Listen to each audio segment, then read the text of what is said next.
বহুদিন পর্যন্ত যে কার্যক্রমটা আলহামদুলিল্লাহ মানসিকভাবে ধারণ করে এবং বাস্তবে এটা বাস্তবায়নের জন্য যে চিন্তা রেখে আমরা কার্যক্রম পরিচালনা করছিলাম, তারই একটা আলহামদুলিল্লাহ আজকে বাস্তবতা হলো যে আমরা সমমনা ইসলামী 5টি দল আমরা একাত্রিত হয়ে কতগুলো মৌলিক বিষয় আমরা ঐক্যমতে পৌঁছতে পেরেছি।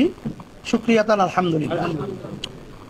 তার ভিতরে একটা হলো যে আমাদের সামনে জাতীয় নির্বাচন, আমরা যেন ইসলামী দলগুলো একটা বাক্স পাঠাতে পারি, এ বিষয় নিয়ে আমাদের আলোচনা আলহামদুলিল্লাহ অনেকটা এগিয়েছে এবং আমাদের অনেকের আন্তরিকতা মাশাআল্লাহ ওইভাবে প্রকাশ পেয়েছে। আলোচনায় আমরা সন্তুষ্ট। আর দ্বিতীয় হলো যে আমাদের জাতীয় যে নির্বাচন কবে নাগাদ হবে, এটার ব্যাপারে আমরা একমত বা ঐক্যে পৌঁছতে পেরেছি যে আমরা প্রয়োজনীয় গুরুত্বপূর্ণ যে সংস্কারগুলো রয়েছে সেই সংস্কারগুলো শেষ হওয়ার পরেই যৌক্তিক সময়ের মধ্যে জাতীয় নির্বাচন আমাদের সবাই ঐক্যমতে এরা আমরা একমত হয়েছি।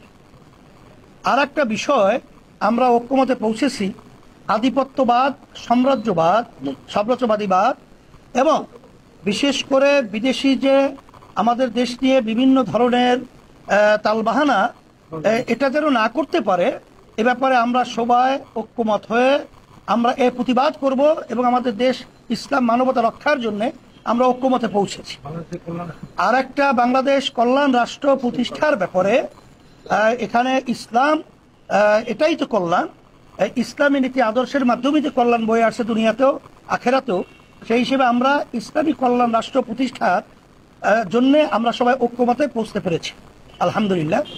আর একটা বিষয় হলো নারী যে বর্তমানে যে ফরেস্টার সংস্কার যে রয়েছে, এই সংস্কার কমিশন আমরা সবাই একমত হয়েছি যেটা সম্পূর্ণ বাতিল করতে হবে এবং এটা যদি না করে তা আমরা ঐক্যমতে আমাদের সামনে পরামর্শ ভিত্তিক আমরা এই বাংলাদেশের ভিতরে এর প্রতিবাদে আমরা কঠোর আন্দোলন এবং সিদ্ধান্ত নিতে বাধ্য হব।